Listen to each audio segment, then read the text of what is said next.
السلام علیکم۔ آج اپنے اس قرآن کے ڈسکشن میں ہم لوگ سورہ مائدہ میں آیت نمبر 43 تک کر چکے ہیں، اور اب ہم 44 نمبر آیت سے اس کو آگے شروع کریں گے۔ آگے چلنے سے پہلے ہم اس کا پیچھے کا جو پچھلی کلاس ہم نے پڑھی تھی اس کا ایک تھوڑا سا ریویژن کر لیتے ہیں، تب تک کہ جو جوائن کرنا چاہیں گے وہ جوائن کر لیں گے، پھر ہم آگے بڑھتے ہیں انشاءاللہ۔ تو پچھلی کلاس میں پیغمبر صلی اللہ علیہ وسلم کو اللہ تعالیٰ نے ہمت دلائی تھی ان آیتوں میں جو ہم نے پڑھی تھی۔ ان آیتوں میں اللہ تعالیٰ نے ہمت دلائی اور کہا کہ تمہیں ان لوگوں کی حرکتیں رنج میں نہ ڈالیں، ان کی حرکتوں سے تم اپنے آپ کو، اپنی ہمت کو نہ توڑو۔ جو لوگ کفر کی راہ میں بڑھے جا رہے ہیں، مطلب جو لوگ غلطی کر رہے ہیں، جو لوگ برے لوگ ہیں، ان کی وجہ سے تم اپنی ہمت نہ توڑو، چاہے وہ مسلمان ہوں یا پھر وہ دوسرے لوگ ہوں۔ اگر وہ تمہاری مخالفت کر رہے ہیں تو ان سے پریشان نہ ہو، کیونکہ وہ یہ نہیں جانتے کہ وہ تمہاری مخالفت نہیں کر رہے ہیں، وہ خود اللہ تعالیٰ کی مخالفت کر رہے ہیں، کیونکہ تم اللہ کے بھیجے ہوئے ہو۔ جو کچھ بھی آپ صلی اللہ علیہ وسلم کہتے تھے وہ سب اللہ تعالیٰ کا ہی تو بتایا ہوا تھا، وہ اللہ کی وحی تو تھی۔ تو جو لوگ ان کی مخالفت کر رہے ہیں وہ ایک طرح سے اللہ کی مخالفت کر رہے ہیں۔ تو اللہ تعالیٰ نے ان کو حوصلہ دلایا اور ان کو کہا کہ تم اس مشن کو یہ نہ سمجھو کہ یہ کوئی ایسا ہی مشن ہے چھوٹا موٹا، یہ خود میرا کام ہے اور میں اس میں تمہاری حفاظت کروں گا، اور میں اس کے لیے جو بھی اس کا مخالفت کرے گا، جو بھی اس کی دشمنی کرے گا، وہ خود اپنے لیے دشمنی کر رہا ہے، وہ اس مشن کو یا اس کام کو نہیں روک پائے گا۔ اور ان کی کوئی بھی سازش، جو بھی وہ پلاننگ کریں، سازش کریں، انہیں کرنے دو، کیونکہ ان کے بارے میں بتایا گیا کہ ان کو عادت ہے کہ وہ جھوٹ ہی بولتے ہیں، جھوٹ کے سننے والے ہیں، حرام کے کھانے والے ہیں، یعنی کہ ان کی جو عادت ہے وہ اسی طرح کی ہے کہ وہ جھوٹی باتوں میں جیتے ہیں، اپنی بات کبھی بھی وہ سچائی پہ رہتے ہی نہیں ہیں۔ انہوں نے اپنے دین میں بھی اتنا جھوٹ ملا رکھا ہے، جو بھی وہ دوسروں کو بتاتے ہیں اس میں مکس کر کے بتاتے ہیں، اس میں ہمیشہ سچائی کا پارٹ کم ہوتا ہے، جھوٹ کا پارٹ زیادہ ہوتا ہے۔ اس کے علاوہ وہ جب کوئی ان سے کوئی رشوت دیتا ہے تو وہ اس کے حساب سے اپنی باتوں کو بدل لیتے ہیں، تو اس لیے ان کا جو پیسہ یا جو بھی وہ کما رہے ہیں اس کو حرام کہا گیا، کیونکہ وہ جو بھی کماتے تھے وہ دین کے نام پہ سمجھ لو بزنس کر رہے تھے، کہ جہاں انہیں فائدہ دکھتا تھا۔ یہ خاص طور پہ یہودیوں کی بات تھی جن کے پاس کتاب تھی پہلے سے، تو ان کے جو علماء لوگ تھے یا جو ان کے آج کے زمانے میں سمجھ لو اس کو ہم مولوی کہیں گے، جو ان کے مولوی لوگ تھے، جب لوگ ان سے فتوے پوچھنے جاتے تھے یا کچھ مسئلہ لے کر جاتے تھے تو وہ ان کو رشوتیں دیتے تھے، تو اس کے حساب سے وہ ان کا جواب دے دیا کرتے تھے۔ جو امیر لوگ ہوتے تھے ان کا جواب کچھ اور ہوتا تھا، جو غریب لوگ ہوتے تھے ان کا جواب کچھ اور ہوتا تھا۔ تو ایسے کر کے وہ چھوٹی چھوٹی چیزوں میں دین کو بیچ رہے تھے، ایک طرح سے دنیا کا فائدہ حاصل کرنے کے لیے دین کو بیچ رہے تھے وہ لوگ۔ تو وہ ان کا جو کمائی تھی وہ حرام کی کمائی تھی، اسی لیے اس کو کہا گیا کہ وہ جھوٹ بولنے والے تھے اور حرام کھانے والے تھے۔ تو اللہ تعالیٰ نے کہا ان کو ان کی سازشیں کرنے دو، کیونکہ انہیں ان چیزوں کی عادت ہے، ان کو جھوٹ بولنے کی عادت ہے۔ انہوں نے جھوٹ اپنے دین میں بھی ملا رکھا ہے، کیونکہ وہ اپنی جنتا کو خوش کرنا چاہتے ہیں، عوام کو خوش کرنا چاہتے ہیں، کہ اگر وہ سچی بات بتائیں گے تو پھر جنتا سوچے گی کہ یہ کیسی باتیں بتاتے ہیں، اتنی سخت بات بتاتے ہیں، ہم کیسے کریں۔ اب وہ کیا کرتے ہیں کہ وہ ملا کے بتاتے ہیں تاکہ لوگ ان سے خوش رہیں کہ ہاں ٹھیک ہے تو بہت اچھے ہیں۔ جب وہ لوگوں کو خوش رکھتے ہیں تو اسی لیے ان کے بیچ میں وہ پاپولر ہو گئے ہیں، سب لوگ ان کے فین بن گئے ہیں، تو ان کو ایک بڑی پاور ملی ہوئی ہے۔ تو ایک طرح سے انہوں نے اپنی ایک سطح بنا لی ہے، ایک سامراجیہ بنا لیا ہے، صرف اپنے دین کو بزنس بنانے سے ہی۔ تو ان کو اس طرح کے کاموں میں لگے رہنے دو۔ اللہ تعالیٰ نے کہا اگر وہ تمہارے پاس آتے ہیں، ان میں سے اگر کوئی لوگ تمہارے پاس آتے ہیں اپنا کوئی پرابلم لے کر، تو تم چاہو تو ان کو ٹال بھی سکتے ہو، کہ نہیں مطلب ان کے بیچ میں کوئی جھگڑا ہے، وہ چاہتے ہیں کہ تم فیصلہ کرو تو تم ٹال بھی سکتے ہو، لیکن اگر تم ان کے بیچ میں فیصلہ کرو گے تو پھر بہت انصاف کے ساتھ کرو، اس میں کوئی بھی ذرا سی بھی وہ نہیں ہونی چاہیے تعصب، یعنی تمہارے دماغ میں یہ بات نہیں ہونی چاہیے کہ یہ برے لوگ ہیں تو ان کا برا ہو، یا یہ ہو کہ تم یہ سوچو کہ ان کی پسند کی بات کروں تاکہ یہ میری طرف ہو جائیں۔ تو کوئی بھی بات انصاف سے الگ نہیں ہونی چاہیے، جو بات کرو بالکل صحیح کرو، یا تو فیصلہ مت کرو ٹال دو، نہ اگر تم فیصلہ کرتے ہو تو بالکل صحیح بات بتاؤ، کیونکہ یہی نبی کا کردار ہے، یہی ایک مسلمان کا کردار ہے۔ یہ اللہ تعالیٰ نے نبی صلی اللہ علیہ وسلم سے پچھلی بار آیتوں میں بات کی۔ اب اس پورے واقعے سے ہم نے اپنے لیے کیا جانا تھا، یہ بھی میں تھوڑا سا ریوائز کرا دیتی ہوں کہ اس پوری بات سے ہم نے کیا جانا کہ کیسے بھی حالات ہوں، کتنا بھی کوئی بڑا دشمن ہو، اگر ہم اللہ کے سچے راستے پر ہوں گے، اللہ کے نیک بندے ہوں گے، تو ہمیں ہمت رکھنی ہے، ہمیں مایوس نہیں ہونا ہے، کیونکہ سٹریس تو ہر ایک کو ہوتا ہے۔ سٹریس تو نبی صلی اللہ علیہ وسلم کو بھی ہوا، تبھی اللہ تعالیٰ نے ان سے کہا نا کہ تم ہمت نہ ہارو، تم رنج نہ کرو۔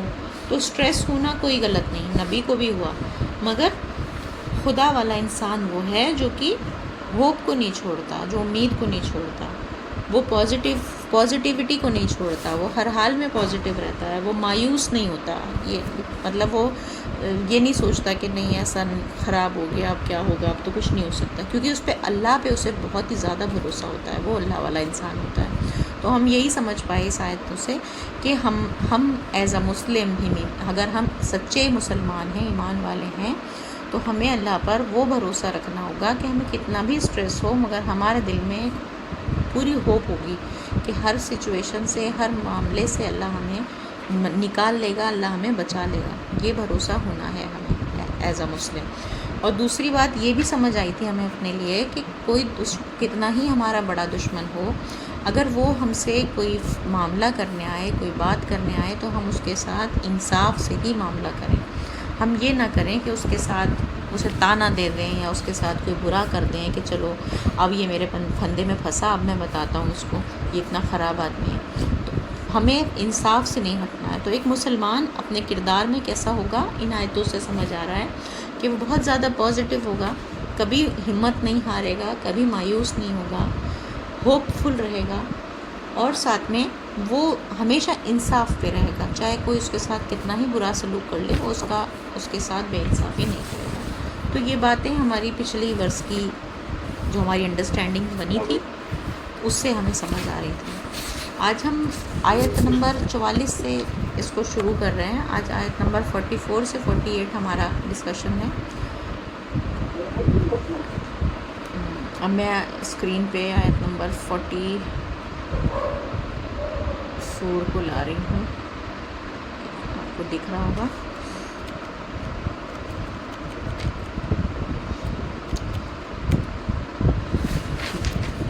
آیت نمبر 44 میں اعوذ باللہ من الشیطان الرجیم، بسم اللہ الرحمن الرحیم۔ بے شک ہم نے تورات اتاری ہے جس میں ہدایت اور روشنی ہے۔ اللہ تعالیٰ فرما رہے ہیں کہ بے شک تورات ہم نے اتاری ہے، تو اللہ تعالیٰ نے کہا کہ یہ بک آف گاڈ ہے، خدا کی کتاب ہے تورات، اور اس میں کیا ہے، ہدایت اور روشنی۔ ہدایت کا مطلب ہے انسان کو جو رہنمائی دے، جو بتائے کہ کیا صحیح ہے کیا غلط ہے۔ روشنی کا بھی وہی کام ہوتا ہے، جب ہم کسی اندھیری جگہ میں ہوتے ہیں، اگر ہمارے ہاتھ میں ٹارچ ہوتا ہے تو پھر ہمیں صاف دکھتا ہے نا کہ ادھر چلنا ہے ادھر نہیں چلنا ہے۔ تو وہی کام اللہ کی کتاب کا ہوتا ہے کہ وہ ہمارے لیے ایک ٹارچ کی طرح، ایک مشال کی طرح ہوتی ہے اندھیرے میں ہمیں بتانے کے لیے، جب ہمیں پرابلم سمجھ نہیں آ رہی ہوتی تو وہ ہدایت ہوتی ہے ہمارے لیے۔ تو بے شک ہم نے تورات اتاری ہے جس میں ہدایت اور روشنی ہے، اس کے مطابق خدا کے فرما بردار انبیاء یہودی لوگوں کا فیصلہ کرتے تھے، اور ان کے درویش اور علماء بھی۔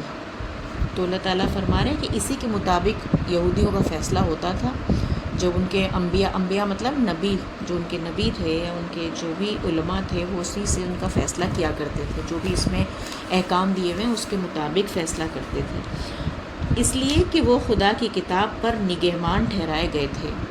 کیونکہ وہ خدا کی کتاب پر نگہبان ٹھہرائے گئے تھے، مطلب کہ اس کے گارجین تھے، وہ ایک طرح سے اس کو حفاظت کرنے والے، کہ اس کو دیکھتے تھے کہ ہاں اس کو صحیح سے فالو کیا جا رہا ہے یا نہیں، اس میں کوئی کمی تو نہیں ہو رہی ہے۔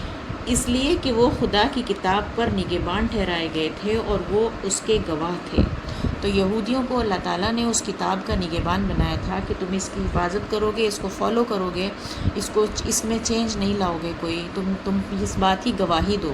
تو انہوں نے گواہی دی تھی اور وہ اس کے گواہ تھے۔ بس تم انسانوں سے نہ ڈرو، مجھ سے ڈرو، اور میری آیتوں کو متاع حقیر کے عوض میں، یعنی کہ بہت کم قیمت میں نہ بیچو۔ اور جو کوئی اس کے موافق فیصلہ نہ کرے جو اللہ نے اتارا ہے تو وہی لوگ منکر ہیں۔ تو اللہ تعالیٰ نے فرمایا کہ یہ کتاب جو جیوز کو ہے ملی ہوئی ہے، یہ تورات، یہ اللہ کی کتاب ہے، تو اس میں اللہ نے گائیڈنس بھیجی ان کے لیے تاکہ لوگ اس کو اپنا ایک کرائٹیریا بنا لیں، اس کرائٹیریا کے حساب سے اپنے فیصلے کریں۔ اور نبیوں نے اور علماؤں نے ایسا ہی کیا تھا۔ یہودیوں کو اس کتاب کی ذمہ داری دی گئی تھی کہ تم اس پر گواہ بنو اور اس کو فالو کرو پوری طرح اور اس کی حفاظت کرو، لیکن انہوں نے اس کتاب کو کیا کیا، بدل ڈالا اور اس کو فالو نہیں کرا جیسے کرنا چاہیے تھا، مگر انہوں نے انسانوں کے ڈر سے ایسا کیا۔ جب انہوں نے دیکھا کہ دنیا میں ایسی چیزیں چل رہی ہیں تو جو چل رہا تھا اس حساب سے انہوں نے اپنی ٹیچنگز بدل دی، اور چھوٹی چھوٹی چیزوں سے پریشر میں ان کو چھوٹے چھوٹے فائدے ملے، اس سے دنیا میں انہیں فیمس ہو گئے وہ، یا پھر کچھ پیسے مل گئے، اس چھوٹے چھوٹے چیزوں کے لالچ میں انہوں نے اپنی کتاب کو بدل دیا۔ تو اب وہ جو ہے اپنا فیصلہ کرتے ہیں، کہتے تو ہیں کہ ہم اسی کتاب سے کرتے ہیں، لیکن وہ اپنے مطابق کرتے ہیں، اپنی مرضی کے مطابق۔ جب انہیں جو چیز چاہیے، جس طرح سے انہیں فیصلہ کرنا ہوتا ہے وہ کر دیتے ہیں بدل کر، اس میں کوئی رشوت لے کے کرنا ہو یا کیسے بھی کرنا ہو اس کو چینج کر دیتے ہیں۔ تو اللہ کی کتاب کا ایک طرح سے، کیونکہ وہ اس میں جو حکم تھے اس پہ فالو نہیں کر رہے، تو انہوں نے ایک طرح سے اللہ کی کتاب کا انکار کر دیا۔ جب خدا نے ہمیں کوئی پیغام میسج دیا اور ہم اس میسج کو چینج کرتے ہیں، ہم اپنی طرف سے اس میں بدلاؤ کر دیں، تو ایک طرح سے ہم نے اس میسج کو انکار کر دیا، ہم نے اس میسج کو قبول نہیں کیا۔ تو وہی اللہ تعالیٰ ان کے لیے فرما رہے ہیں۔ پھر اگلی آیت میں، آیت نمبر 45، اور ہم نے اس کتاب میں ان پر لکھ دیا کہ جان کے بدلے جان، اور آنکھ کے بدلے آنکھ، اور ناک کے بدلے ناک، اور کان کے بدلے کان، اور دانت کے بدلے دانت، اور زخموں کا بدلہ ان کے برابر۔ پھر جس نے اس کو معاف کر دیا تو وہ اس کے لیے کفارہ ہے، اور جو شخص اس کے موافق فیصلہ نہ کرے جو اللہ نے اتارا تو وہی لوگ ظالم ہیں۔ تو اب اس میں یہ بتایا جا رہا ہے کہ کیا احکام تھے جو اللہ تعالیٰ نے، ٹیچنگز کیا تھیں جو اس کتاب میں دی گئی تھیں۔ اس کتاب میں اللہ تعالیٰ نے جو ٹیچنگز دی تھیں اس کے انوسار یہودیوں پر یہ فرض کر دیا گیا تھا کہ جان کے بدلے جان، جب فیصلہ ہوتا تھا تو اگر کسی نے کسی کی جان لی ہے تو اس کے بدلے اس کو جان لی جاتی تھی، سرکار جو ہے اس سے جان لیتی تھی ان کی، اور آنکھ کے بدلے آنکھ، اور اسی طرح ہر چیز کا بدلہ تھا۔ لیکن اگر جو اپوزٹ پارٹی تھی وہ اگر اس کو معاف کر دے، جس میں لکھا ہے نا کہ پھر جس نے اس کو معاف کر دیا تو اس کے لیے کفارہ ہے، مطلب جو معاف کرنے والا تھا اس کو اگر اس نے معاف کر دیا تو اللہ تعالیٰ اس کے گناہ معاف کر دیتا تھا سارے۔ کفارہ مطلب آپ کی طرف سے صدقہ ہو گیا، ہم کوئی صدقہ کرتے ہیں تو ہم اپنے گناہ معاف کراتے ہیں اللہ سے، تو وہ ایک طرح کا صدقہ ہو گیا کہ میں نے اپنے جس نے مجھے چوٹ پہنچائی میں اس کو معاف کر دوں، تو میں نے ایک طرح سے اللہ کو کفارہ دے دیا، اللہ تعالیٰ تو بھی میرے ایسی نقصان جو میں نے تیرا کیا، جو بھی میں نے گناہ کیا اس کو معاف کر دینا۔ تو یہ اللہ تعالیٰ ایکسیپٹ کر لیتا ہے اس کے لیے کفارے کی طرح۔ تو یہ بہت بڑی بات ہے کہ، اور یہی ٹیچنگز، بیسک ٹیچنگز ایک طرح سے قرآن میں بھی ہیں۔ تو یہ تورات کے بارے میں بتایا جا رہا ہے کہ اس میں اس طرح سے تھا کہ پھر جس نے اس کو معاف کر دیا تو اس کے لیے کفارہ ہے، اور جو شخص اس کے موافق فیصلہ نہ کرے تو جو اللہ نے اتارا تو وہی لوگ ظالم ہیں۔ تو یہاں پھر وہی بات کی گئی کہ جس نے اس کتاب کے علاوہ کسی اور طرح سے فیصلہ کیا تو وہ ظالم ہے۔ اب اگلی آیت ہے، اور ہم نے ان کے پیچھے عیسیٰ ابن مریم کو بھیجا تصدیق کرتے ہوئے اپنے سے قبل کی کتاب تورات کی، اور ہم نے اس کو انجیل دی جس میں ہدایت اور نور ہے، اور تصدیق کرنے والی تھی اپنے سے اگلی کتاب تورات کی، اور ہدایت اور نصیحت ڈرنے والوں کے لیے۔ اب یہی بات کرسچنز کے لیے کہی جا رہی ہے، عیسیٰ علیہ السلام کے لیے، کہ پھر جب دیکھا اللہ تعالیٰ نے کہ تورات میں اتنے چینجز آ گئے، اتنی کمیاں آ گئیں، تو پھر اللہ تعالیٰ نے عیسیٰ ابن مریم کو بھیجا، اور عیسیٰ ابن مریم نے ان کو بتایا کہ اس کتاب میں یہ بات غلط ہو گئی ہے اور یہ بات صحیح ہے، تو تصدیق کی انہوں نے باتوں کی اس کتاب سے، اور ایک نئی کتاب بھی دی ان کو جس سے وہ چیک کر سکیں کہ انہوں نے کیا کیا چیزیں غلط کر لی ہیں، انجیل نام سے۔ وہ کتاب کو بھی اللہ تعالیٰ نے کہا کہ وہ کتاب اللہ کی کتاب ہے، اور وہ ہدایت اور روشنی ہے، نور کا مطلب روشنی ہے، اور وہ پچھلی کتاب کو ویریفائی کر رہی ہے، تصدیق کر رہی ہے۔ اور پھر آیت نمبر 47 میں، اور چاہے کہ انجیل والے اس کے موافق فیصلہ، چاہیے کہ انجیل والے اس کے موافق فیصلہ کریں جو اللہ نے اس میں اتارا ہے، اور جو کوئی اس کے موافق فیصلہ نہ کرے جو اللہ نے اتارا ہے تو وہی لوگ نافرمان ہیں۔ تو ایسی ہی سیم بات بائبل کے بارے میں کی گئی کہ جو لوگ اس طرح اس کو نہیں فالو کر رہے ہیں جو اللہ نے ان کو دیا، اس میں چینج کر رہے ہیں، تو پھر وہی لوگ نافرمان ہیں۔ تو اسی طرح کی ساری بات کی گئی۔ تو جو خدا سے ڈرنے والے ہیں وہ خدا کی کتاب کو کیا سمجھتے ہیں؟ فائنل سمجھتے ہیں، اور اسی کے اکارڈنگ فالو کرتے ہیں اس کو۔ اور یہ تبھی ہوتا ہے جب انسان کا ایمان سچا ہو، اور اگر کوئی انسان اپنے ایمان سے سچا نہ ہو تو وہ کتاب کو بھی کچھ سیریس نہیں لیتا، کتاب میں کچھ لکھا ہے لیکن اپنی زندگی میں کچھ اور ہی کرتا رہتا ہے۔ خدا کی کتاب کو وہ حیثیت نہیں دیتا جو اس کو دینی چاہیے، ہر معاملے میں وہ اپنے حساب سے ہی زندگی گزارتا ہے۔ تو اس چیز کو اللہ تعالیٰ نے کہا کہ وہ ظالم ہیں، وہ منکر ہیں، اور وہ کافر ہیں۔ تو اس طرح کے بڑے بڑے الفاظ ان کے لیے لگائے جو کہ اللہ کی کتاب کو اپنی زندگی میں فالو نہیں کرتے، اپنے فیصلوں میں فالو نہیں کرتے۔ تو یہاں پہ ان آیتوں سے اگر ہم دیکھیں تو اپنے لیے بھی ہمارے لیے بہت بڑا سبق ہے۔ اب ہم اگلی آیت پڑھیں گے تو اس میں پھر مسلمانوں کی کتاب کے بارے میں کہا جا رہا ہے، آیت نمبر 48، اور ہم نے تمہاری طرف کتاب اتاری حق کے ساتھ، تصدیق کرنے والی پچھلی کتاب کی، اور اس کے مضامین پر نگہبان۔ یہ وہی سیم بات ہے جو بائبل کے بارے میں کہی گئی تھی ابھی اوپر، تورات کے لیے قرآن کے بارے میں کہی جا رہی ہے کہ ہم نے تمہاری طرف کتاب اتاری حق کے ساتھ۔ حق کے ساتھ مطلب سچائی کے ساتھ، پوری سچی کتاب ہے یہ قرآن جو ہے نا، اس میں کوئی بات کہیں ادھر سے ادھر غلط نہیں ہے، تو بالکل اس میں ایک ایک بات میں سراسر سچائی ہے، کمپلیٹ سچائی، ہر پشٹی کرنے والی پچھلی کتاب کی۔ پشٹی مطلب تصدیق، اس کو چیک کر رہی ہے، وہ پچھلی کتاب جو آئی تھی اس کو ویریفائی کر رہی ہے کہ ہاں اس بات میں ٹھیک ہے، اور اس کے مضامین پر نگہبان۔ مضامین مطلب ٹاپکس، اس نے جو جو ٹاپکس اس کتاب میں ہیں اس کے ٹاپکس کو بھی یہ ذمہ داری سے بتاتی ہے کہ وہ وہاں صحیح ہے یا نہیں ہے۔ بس تم ان کے درمیان فیصلہ کرو اس کے مطابق جو اللہ نے اتارا ہے۔ آپ صلی اللہ علیہ وسلم سے کہا جا رہا ہے کہ اس کے مطابق اب تم فیصلہ کرو جو اب تمہیں مل گیا ہے، اور جو حق تمہارے پاس آیا ہے اسے چھوڑ کر ان کی خواہشوں کی پیروی نہ کرو۔ تو اب جو اللہ نے تمہیں کتاب دے دی ہے، یہ جو کمپلیٹ اس میں سب کچھ سچائی آ گئی ہے، تو اب سب کچھ چھوڑ کر اس کے حساب سے اس کے حساب سے فیصلہ کرو، اور ان کے جو ڈیزائر ہیں، جو ان کی خواہشیں ہیں، اس کو مت مانو۔ ہم نے تم میں سے ہر ایک کے لیے ایک شریعت اور ایک طریقہ ٹھہرایا۔ ہم نے جتنے بھی اللہ تعالیٰ اپنے لیے فرما رہے ہیں کہ جتنے بھی ابھی تک نبی آئے، جتنی بھی کتابیں آئیں، تو سب کے لیے اللہ تعالیٰ نے ایک شریعت بنائی۔ شریعت مطلب طریقہ، شریعت مطلب طریقہ، یا کہہ لو فالو کرنے کا، پریکٹس کرنے کا طریقہ، یعنی کہ ان کا دین ایک تو ہوتا ہے دین جو ہماری بیسک ٹیچنگ ہوتی ہے، اور ایک ہوتا ہے طریقہ، ہم کیسے اس کو فالو کرتے ہیں۔ مطلب اللہ تعالیٰ نے دین میں بتایا کہ اللہ ایک ہے اور اس کی عبادت کرو۔ اب عبادت کیسے کرنی ہے وہ ہر نبی کا الگ طریقہ بتایا گیا۔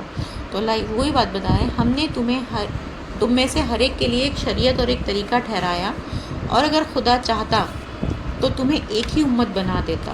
تو اللہ نے کہا یہ بھی اگر اللہ چاہتا ایسا وہ اس کے قابو اس میں تھا، یہ قدرت میں کہ وہ ایک ہی جیسا بناتا سب کچھ، مگر اللہ نے چاہا کہ وہ اپنے دیے ہوئے حکموں میں تمہاری آزمائش کرے، وہ الگ الگ طرح سے تمہیں ٹیسٹ کرے کہ تم اس طرح سے کیسے کرتے ہو اور اس طرح سے کیسے کرتے ہو۔ بس تم بھلائیوں کی طرف دوڑو، مطلب یہ سب چیزیں چھوڑ کر کے ان کا ایسا طریقہ کیوں ہے، ہمارا ایسا کیوں ہے، یہ سب چھوڑو، بھلائیوں کی طرف دوڑو، مطلب جو اللہ نے کہا ہے وہ کرو، اچھے کام۔ آخر تم سب کو خدا کے پاس پلٹ کر جانا ہے۔ تو فائنلی جب تم اللہ کے پاس جاؤ گے پھر وہ تمہیں آگاہ کر دے گا اس چیز میں جس میں تم اختلاف کر رہے تھے، یعنی وہاں جب ہم آخرت میں اللہ تعالیٰ کے سامنے پہنچیں گے تو کوئی اس شریعت کو ماننے والا یا کوئی اس شریعت کو ماننے والا، کوئی اس طریقے کو ماننے والا، کوئی اس طریقوں کو ماننے والا، تو سب لوگ پہنچیں گے اور سب کا ٹیسٹ ہو چکا ہوگا، تو وہاں اللہ تعالیٰ آگاہ کرے گا کہ ہاں تم نے اس طریقے میں صحیح کیا یا اس طریقے سے نہیں صحیح کیا، تو وہاں پہ جا کے سب چیزوں کا فیصلہ ہو جائے گا۔ تو یہاں پر جو بات سمجھ میں آ رہی ہے وہ یہ ہے کہ قرآن کے بارے میں بتایا گیا کہ وہ بھی وہ حق ہے، ٹروتھ ہے، اور وہ پچھلی کتابوں کو ویریفائی کرتی ہے۔ اس کے بعد اب جو بھی فیصلہ کرنا ہے وہ اسی کے اکارڈنگ کرنا ہے، جو بھی معاملے کا فیصلہ ہوگا، اسی کی ٹیچنگس کے اکارڈنگ ہوگا. ٹھیک ہے. اب پروفٹ کو کہا گیا کہ تم ان کی ڈیزائر کی پیروی نہ کرو. مطلب اب یہ نہ سوچو کہ لوگ کیا چاہ رہے ہیں، اب یہ دیکھو کہ قرآن میں کیا ہے، قرآن کے اکارڈنگ ان کی مرضی کے مطابق نہیں چلو گے، قرآن کی پکڑ بنائے رکھو اور اسی کی طرف دوڑو. تو اب جو بھلائی کی، اب آگے کہا گیا کہ اب بھلائی کی طرف دوڑو بس. اور پھر جو بات کہی گئی کہ ہر قوم کے لیے ایک الگ شریعت ہے. تو دین ایک ہی تھا سبھی قوموں کا، شروع سے آدم علیہ السلام سے جو دین تھا وہ ایک ہی دین تھا، لیکن ہر نبی کو الگ الگ طریقے دیے گئے کہ وہ اپنے لوگوں کو سکھائیں. وہ ان کے وقت کے حساب سے، اس حالات کے حساب سے بھی فرق تھا ان چیزوں میں. نماز کا طریقہ الگ تھا، جیسے کہ اور بھی بہت ساری چیزیں، عبادتوں کے طریقے الگ تھے، حج کے طریقے الگ تھے. تو ضرورت کے مطابق اللہ تعالیٰ نے ان طریقوں کو چینج کیا. تو یعنی بیسکس ٹھیک سیم تھے، لیکن نان بیسک میں ہمیشہ فرق ہوا. اللہ چاہتا تو کوئی ڈفرینس نہ ہوتا، سب ایک جیسے ہوتے، لیکن یہ جو ڈفرینسز ہیں یہ کس لیے ہیں؟ تاکہ ہمیں ٹیسٹ کر سکے اللہ. یہ بتایا گیا نا اس میں، تاکہ تمہیں آزمائے، ہمیں ٹیسٹ کیا جائے ان ڈفرینسز میں کہ ہم اس طرح رہ کر آپس میں ایک دوسرے کے ڈفرینسز کے ساتھ کیسے رہتے ہیں. ہم لڑائی کرنے لگتے ہیں یا پھر بڑھ بڑھ کر نیکیوں کے کام کرتے ہیں اچھے اچھے، کہ چلو تم اس طرح سے کرو، ہم اس طرح سے کرتے ہیں. اللہ کی نظر میں وہی انسان آگے بڑھے گا جو ہر طرح کے چینجز کو دیکھتے ہوئے بھی آگے بڑھتا رہے گا نیکی کی طرف. تو کوئی بات نہیں. اگزامپل اس کا یہ ہے کہ جیسے پہلے جو تھا قبلہ وہ بیت المقدس کی طرف تھا، پھر اللہ تعالیٰ نے قبلہ چینج کر دیا. بنی اسرائیل کا قبلہ ہم نے پڑھا تھا نا سورہ بقرہ میں، وہ بیت المقدس کی طرف تھا. پھر اللہ تعالیٰ نے اسے کعبہ کی طرف کر دیا، اس طرف ڈائریکشن کر کے نماز پڑھنا ہے. تو اب اس سے کیا ہوا کہ ایک دم سے ڈائریکشن چینج ہونے سے جو لوگ دیواروں کی پوجا کرتے تھے وہ تو یہی سوچتے رہ گئے کہ ایسے کیسے ہو گیا، ہم ادھر کیسے گھوم جائیں. اور جو لوگ اللہ کی عبادت کرتے تھے وہ سمجھ گئے کہ اللہ تو ہر جگہ ہے، چاہے ادھر جاؤ چاہے ادھر جاؤ، تو اللہ نے اب ادھر کہہ دیا تو ادھر چلے جائیں گے. تو یہ جو طریقہ بدلنے کا جو اللہ کا وہ ہے سنت ہے، بار بار طریقہ بدلنے کا، یعنی کہ بار بار شریعت چینج کرنے کا جو طریقہ ہے اللہ کا، اس کی حکمت ہی یہ ہے کہ اللہ تعالیٰ چاہتا ہے کہ ہم اپنا جو تعلق ہے وہ ڈائریکٹ اللہ سے بنائیں، نہ کہ باہری چیزوں سے، جو کہ ہم کرنے لگتے ہیں. غلطی ہماری یہ ہے کہ ہم باہر کی چیزوں سے زیادہ تعلق بنا لیتے ہیں کہ نہیں ایسے ہی ہم نماز پڑھیں گے تو ہماری نماز قبول ہوگی، اگر ہم اس طرح سے کھڑے نہیں ہوں گے تو ہماری نماز خراب ہو جائے گی، اگر ہم اس طرح سے پہلے سنت نہیں پڑھیں گے تو یہ نہیں ہو پائے گا، اور اس طرح نہیں کریں گے تو یہ نہیں ہوگا. ہم بہت ساری اپنے آس پاس ایک ڈھانچہ بنا لیتے ہیں نا، اور اسی کو سمجھتے ہیں کہ اب ہماری عبادت پوری ہو گئی. یہ ہمارا طریقہ غلط ہے. ہمیں یہ سوچنا چاہیے جو اللہ جو ہمیں دیکھ رہا ہے وہ ہمارا دل دیکھ رہا ہے نا، کہ ہم کس دل سے نماز پڑھ رہے ہیں، کس نیت سے ہم جڑے ہوئے ہیں، ہم اللہ کے سامنے پوری طرح جھک رہے ہیں کہ نہیں جھک رہے. نماز سے ہٹنے کے بعد بھی کیا ہم اللہ کی مرضی کے اکارڈنگ چل رہے ہیں کہ نہیں چل رہے ہیں، یہ دیکھے گا اللہ. یہ نہیں کہ ابھی تو میرے سامنے تو سجدہ کر رہا ہے یہ بندہ، لیکن جب یہ سلام پھیرتا ہے اور اس کے بعد یہ اپنی مرضی چلاتا ہے، اس کے بعد یہ اپنی اکڑ میں رہتا ہے، تو کیا اس کی نماز کو اللہ قبول کرتا ہے؟ نہیں کرے گا. جب تک وہ انسان سجدے کے بعد، سلام کے بعد بھی وہ ویسا ہی نہیں ہے جیسا کہ وہ نماز میں تھا، تو اللہ کو وہ پسند نہیں آئے گا. تو انسان کو بہت زیادہ نرمی، بہت زیادہ موڈیسٹی، بہت ونمر بن کے رہنا پڑے گا. اگر وہ سچا نمازی ہے تو بھی وہ ایسا بن پاتا ہے. تو اپنے ان ساری فرق کو نہیں دیکھنا ہے کہ کون کیسے نماز پڑھ رہا ہے، کون زور سے آمین کہہ رہا ہے، کون رفع دین کر رہا ہے. یہ سب چیزیں تو چھوٹی چھوٹی چیزیں ہیں. اصلی چیز کیا ہے کہ ہمارا بیسک تو ایک ہے نا، ہم ایک خدا کو مانتے ہیں، ہم اس کے حکم کو جیسا وہ چاہتا ہے ہم وہ کرتے ہیں. تو اس کے لیے ہمیں یہ نہیں سوچنا چاہیے کہ فرق ہے ہمارے بیچ میں. تو یہ بھی آج کے لیسن میں ہمیں ملتا ہے، آج کے اس میں ٹاپک میں. اور جیسے ہم نے ابھی پہلے پڑھا کہ پہلے تورات کی بات کی گئی، پھر انجیل کی بات کی گئی، تو پھر یہ سمجھ میں آتا ہے کہ خدا کی کتاب، اور پھر قرآن کی بھی بات ہوئی. تو خدا کی کتاب اسی لیے آتی ہے کہ وہ لوگوں کو صحیح راستہ بتائے، رہنمائی کرے، ان کو ہدایت دے، اور ان کو جو ہے اس اندھیرے سے نکالے جس میں وہ بھٹک رہے ہیں. لوگ اندھیرے میں کیوں آ جاتے ہیں؟ کیونکہ وہ اپنے مرضی پہ چلنے لگتے ہیں نا، ان کا دماغ جو کہہ رہا ہے ویسے چلتے ہیں. لیکن انسان کو تو کچھ پتہ نہیں ہے نا، ہمارا بنانے والا ہی سب کچھ جانتا ہے کہ اس نے کس طرح سے کیا بنایا ہے. تو اگر ہم اس کے حساب سے چلیں گے، جیسے کوئی مشین خریدتے ہیں، اگر ہم انجینئر کے حساب سے چلیں گے جو اس انجینئر نے اسے بنایا ہے، تو ہم صحیح آپریٹ کر لیں گے. اور اگر ہم اپنے حساب سے چلائیں گے تو پھر کچھ نہ کچھ خرابی تو آئے گی. تو اسی لیے وہ کتاب جو ہمیں خدا نے دی ہے، وہ ہر مشین کے ساتھ ایک کتاب آتی ہے نا، ایسی تو وہ ہمیں اندھیروں سے نکالتی ہے اور ہمیں روشنی دیتی ہے کہ ہم صحیح راستے پہ چلتے رہیں. اور جو اللہ سے ڈرنے والے لوگ ہوں گے نا، وہ خدا کی کتاب کو فائنل مانیں گے اور اس کو اتنا اس کے ساتھ سمجھیں گے کہ جو اس میں لکھا ہے اس سے ہم ہٹ نہیں سکتے، اپنی طرف سے نہ کوئی کمی کر سکتے، نہ کوئی زیادتی کر سکتے. اس کو پوری طرح سے ایسے ہی فالو کرنا ہے. خدا کی کتاب کو اگر ہم یہ حیثیت نہ دیں، بلکہ اس کو صرف لپیٹ کر اس کو نہ ذلدان میں رکھ کر اور اونچی جگہ رکھنا، اس کی طرف پیر نہ کرنا اور یہ سب چیزیں سوچتے رہیں، تو وہ اس کو درجہ نہیں دینا ہے. وہ درجہ اللہ کو پسند نہیں ہے. اللہ کو پسند ہے کہ اس کو اپنی زندگی میں اتار لینا. ٹھیک ہے؟ تو ہر طرح سے اس کی میننگ کو اپنی لائف میں لگانا. جب بھی کوئی جھگڑا ہو یا زندگی میں کوئی پرابلم ہو تو اس میں سے اپنے لیے جواب نکالنا. تو یہ ہوتا ہے خدا کی کتاب کا احترام.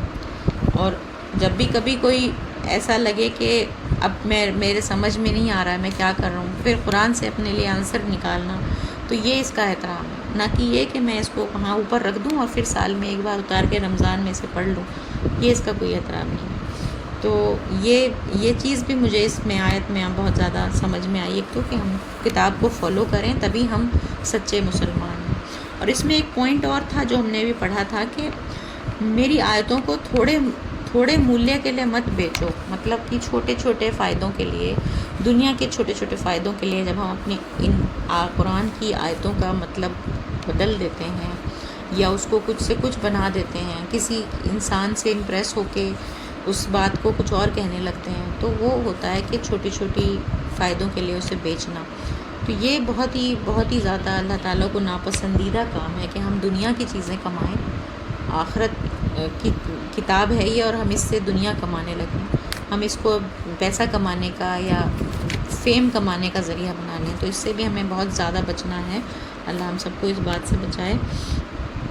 اور ایک اور چیز یہ ہے کہ ہم نے جو قرآن کے بارے میں بات پڑھی وہ بھی میں ایک بار پھر سے کہنا چاہتی ہوں کہ اللہ کی کتاب ایک ہی کتاب ہے. ہر دور میں یہی کتاب آئی ہے. تورات ہو یا انجیل ہو یا کوئی بھی کتاب ہو، اس میں سیم ٹیچنگز آئی ہیں، سب کچھ سیم تھا. مگر زمانے کے حساب سے، لینگویج کے حساب سے اس میں بدلاؤ آئے، اس میں طریقہ الگ الگ بتایا گیا. شریعت اللہ تعالیٰ نے کہا ہر ایک کو الگ الگ دی گئی، جس سے اس کا جو ظاہری ڈھانچہ تھا، مطلب جو اس کی شکل تھی وہ چینج ہوئی، فارم جو تھا وہ چینج ہو گیا. اسپرٹ تو وہی رہی مگر اس کا چھلکا بدل گیا. مطلب جیسے ایک طرح سے ایک پھل ہے ایپل، جس کا چھلکا ہے اور اس کے اندر ایک مغز ہے، تو مغز تو وہی تھا لیکن اس کا چھلکا ہر بار چینج ہوا. اللہ تعالیٰ نے کبھی کسی طرح بتایا، کبھی کسی طرح بتایا.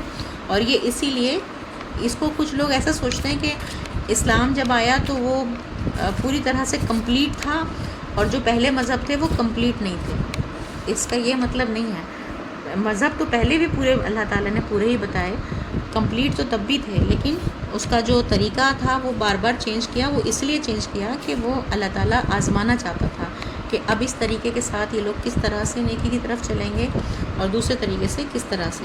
یہ لوگ طریقے کو زیادہ امپورٹنٹ سمجھتے ہیں یا اللہ کو زیادہ امپورٹنٹ سمجھتے ہیں؟ جیسے میں نے ابھی قبلے کی بات بتائی تھی.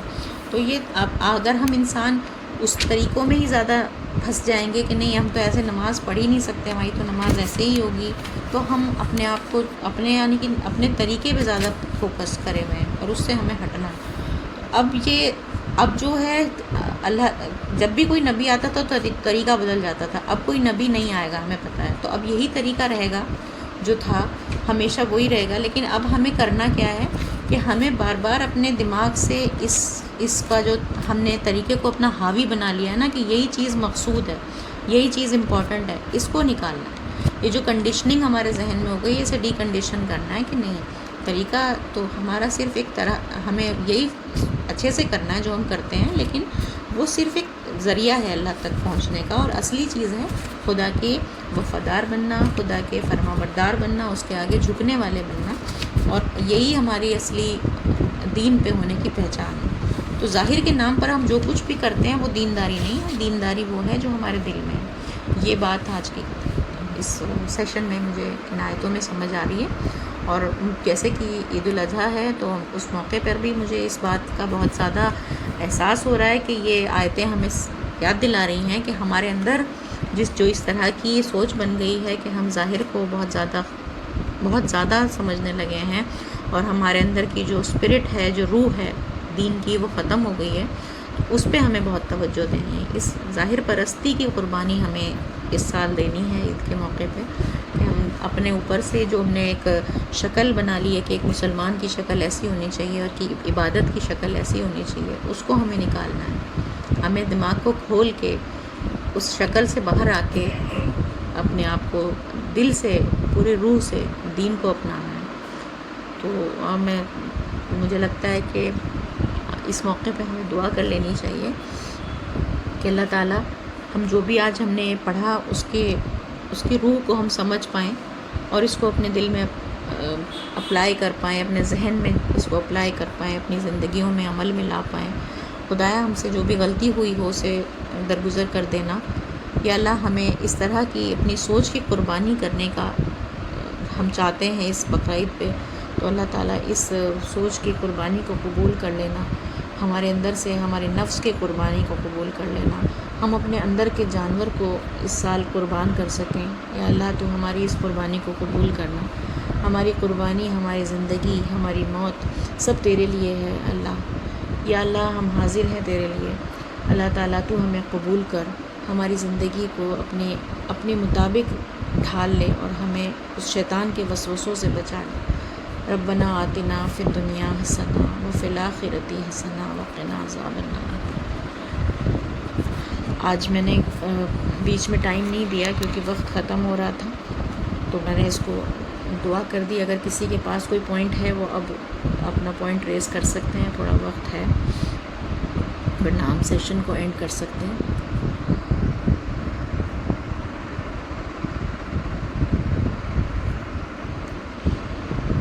ٹھیک ہے، جزاک اللہ آپ سبھی کا، اللہ تعالیٰ آپ سب کو جزا دے اور آپ سب کے قربانی کو قبول فرمائیں۔ پھر اب اگلے ہفتے ہم اس سیشن کو آگے بڑھائیں گے انشاءاللہ۔ آمین۔